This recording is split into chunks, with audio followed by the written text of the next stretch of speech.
Em nome do Pai, do Filho e do Espírito Santo. Amém. Meus queridos irmãos e irmãs, com alegria celebramos hoje a memória de São Josafá, bispo e mártir, um grande santo ucraniano, ou seja, daquelas dioceses orientais da Igreja que seguem o rito bizantino. E vamos aproveitar e rezar por esses nossos irmãos das igrejas orientais, das dioceses ligadas a Roma, em comunhão com a Sé Apostólica, para que Deus os conserve em todas as suas dificuldades e perseguições que eles vivem. Nós, hoje, estamos lendo o Evangelho de São Lucas, a continuação do Evangelho desses dias, que são evangelhos todos eles voltados para uma meditação a respeito do fim dos tempos. É importante a gente recordar que, quando vai terminando o ano litúrgico, a Igreja começa a ler evangelhos que falam da segunda vinda de Cristo.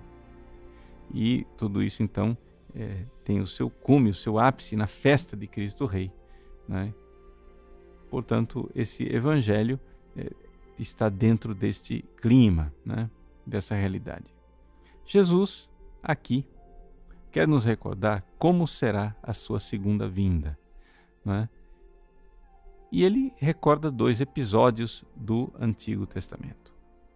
O episódio de Noé e o episódio de Ló. São dois acontecimentos do Antigo Testamento em que Deus, de repente, manda um castigo do céu que pega as pessoas de surpresa. Esse castigo que veio do céu, no caso de Noé, foi pela água. No caso de Ló, foi pelo fogo. Mas foram castigos repentinos. Jesus está aqui recordando que as pessoas vivem nos seus pecados e vivem esquecidas de Deus. Por que é que Deus mandou um dilúvio na época de Noé? Ou por que é que Deus destruiu as cidades de Sodoma e Gomorra? Por causa dos seus crimes, por causa de seus pecados. Porque eles já tinham esquecido de Deus. As pessoas vivem esquecidas de Deus, ofendendo a Deus o tempo todo. Deus, então, na sua bondade, envia castigos para que as pessoas se acordem, né? Se convertam. E é assim que acontecerá no fim dos tempos. Ou seja, a segunda vinda de nosso Senhor Jesus Cristo será precedida por uma grande tribulação. Essa grande tribulação, este castigo, né, ele não somente está presente nos evangelhos, mas também é previsto até nas várias aparições de Nossa Senhora.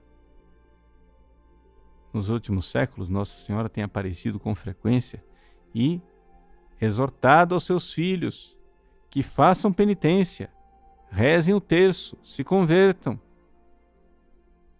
E, no entanto, a humanidade, esquecida de Deus, continua ofendendo a Nosso Senhor, não está fazendo penitência. A Virgem Maria já disse que eu estou segurando a mão do meu filho, né? O que quer dizer essa realidade de que Nossa Senhora, Mãe Clementíssima, está segurando a mão de Jesus? É claro que Jesus é Deus de bondade. Ele não precisaria que Nossa Senhora segurasse a sua mão. Ele mesmo, por si só, ele já tem compaixão.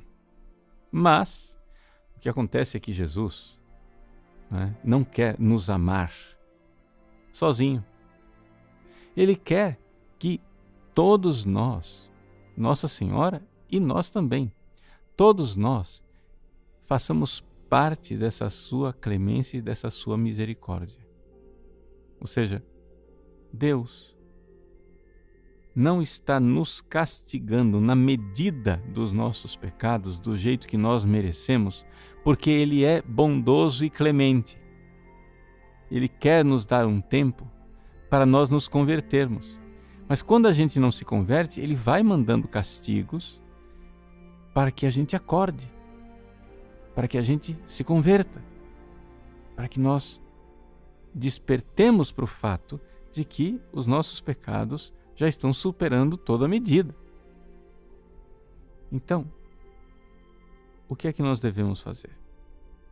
nós devemos fazer aquilo que nossa Mãe Santíssima está nos dizendo. Nós, de nossa parte, precisamos fazer penitência, precisamos verdadeiramente nos converter. E não somente isso, rezar pelos pecadores. Ou seja, rezando pelos pecadores, nós estamos fazendo o quê? Pedindo a Deus clemência, como Nossa Senhora pediu. Pedindo a Deus clemência, como o próprio Jesus pediu na cruz. Pai, perdoai-os, eles não sabem o que fazem. Então, este pedido bondoso de nosso Senhor Jesus Cristo, este pedido bondoso de Nossa Senhora, este pedido bondoso que deve brotar do nosso coração para com os pecadores, tem em vista exatamente o fato de que Deus quer a nossa conversão. Assim foi nos tempos de Noé, assim foi nos tempos de Ló.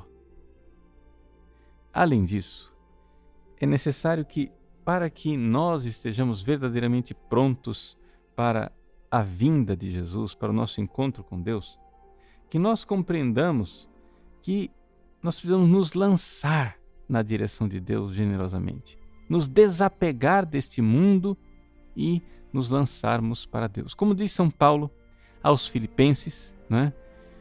Já que nós fomos alcançados por Cristo, agora nós temos que alcançar Cristo. Deixando o que está para trás, eu me lanço para ver se alcanço o Cristo. Este lançar-se, deixar o que está para trás e lançar-se para alcançar o Cristo, é essa atitude de nós nos desapegarmos da falsa felicidade que esse mundo propõe e nos lançarmos com fé na direção de Jesus, que é aquele que nos dá a felicidade. Isso daí é uma coisa bem prática, que Jesus está nos ensinando nesse Evangelho, quando ele diz, no versículo 32, lembrai-vos da mulher de Ló. O que quer dizer isso?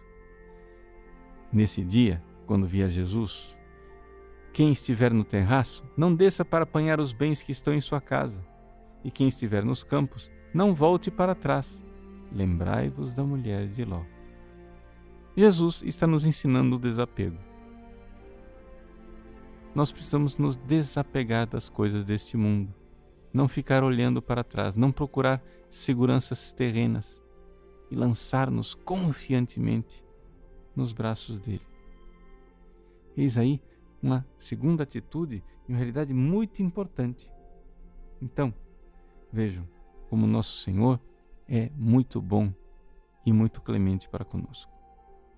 Ele nos adverte que nós precisamos fazer penitência e rezar pelos pecadores para que nós estejamos prontos para o seu encontro. Mas não somente, precisamos também nos desapegar de afetos mundanos para que isso também não nos atrapalhe na hora em que nós tivermos que enfrentar a provação que está prevista pela sua clemência e pela sua bondade para os fins dos tempos. Que Deus abençoe você e faça com que você viva estes dias de preparação para a festa de Cristo Rei com esta atitude de quem está voltado verdadeiramente para o alto, um coração voltado para Deus, aquele para o qual nós devemos nos lançar, não apegar-nos como a mulher de Ló olhando para trás, mas deixando o que está para trás, lançar-nos na direção do Cristo que vem. Deus abençoe você. Em nome do Pai, do Filho e do Espírito Santo.